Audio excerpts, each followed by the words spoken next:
All right, guys. Happy asynchronous Wednesday, I guess. The next lesson up after Germanic kingdoms is we need to talk about the Frankish kingdom. And with the Frankish kingdom, we're going to talk about their most successful and important ruler, this guy named Charlemagne. So that's up next. We said that there were four important Germanic kingdoms. Yesterday, we took a look at Visigoths, Ostrogoths, Vandals. So this lesson is focusing on the Franks or the Frankish kingdom and their ruler Charlemagne. So here we go. The Franks are Germanic-speaking people who invade Western Europe, and they're kind of stationed in what is modern-day kind of France, Germany, Belgium, around that area. And you can see from the map, they conquer, a vast part of this territory. So they are by far the most powerful of what's called the Christian kingdoms.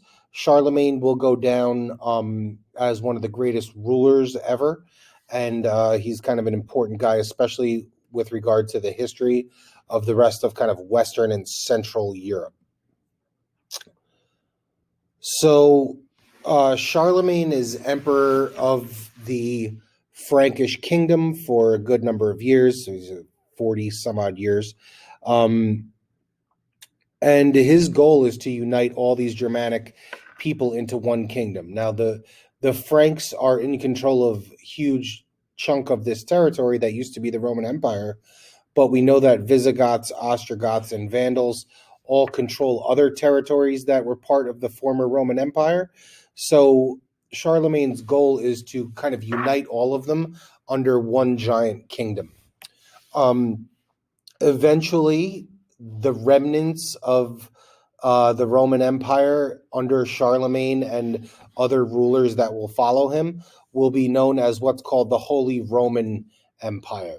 And that's something that we talked about briefly with the Byzantine Empire unit when we talked about how the Pope, specifically the lesson about the Great Schism, and we talked about how the Pope asked for help for protection against the encroaching Islamic Empire.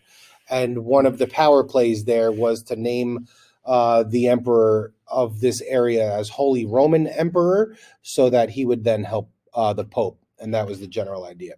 So Charlemagne is kind of emperor of this territory, and he brings about what's called the Carolingian Empire. He will kind of rename the Frankish kingdom the Carolingian Empire once it starts conquering these vast other territories. And he's going to kind of bring it all under his kind of leadership. The Carolingian Empire, and by extension, the Carolingian Renaissance, which is a period that Charlemagne will usher in. And basically the goal is to kind of renew some of the focus on education and kind of forward thinking that was prevalent throughout the time of the Roman Empire.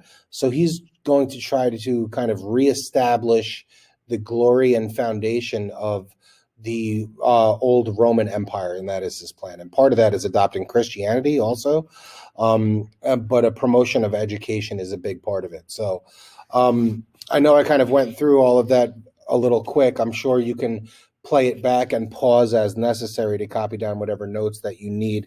But this is the general idea. So what you're going to do for classwork for the asynchronous assignment today is you're going to use two resources. You're going to use a section of the textbook, and you're going to use a document about the Carolingian Renaissance, and you're going to read a little bit about how Charlemagne ruled, what he believed in, and what some of the changes he made to Europe were, and kind of how he modeled society.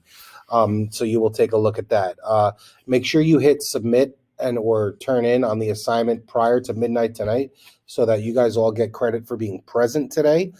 There's no office hours today because of parent-teacher conferences, so if anyone has questions or needs help, feel free to shoot me an email and I will try to get back to you ASAP, all right? So enjoy the rest of your asynchronous Wednesday. Enjoy your long weekend. Have a good holiday, and I will see you guys back again on Monday.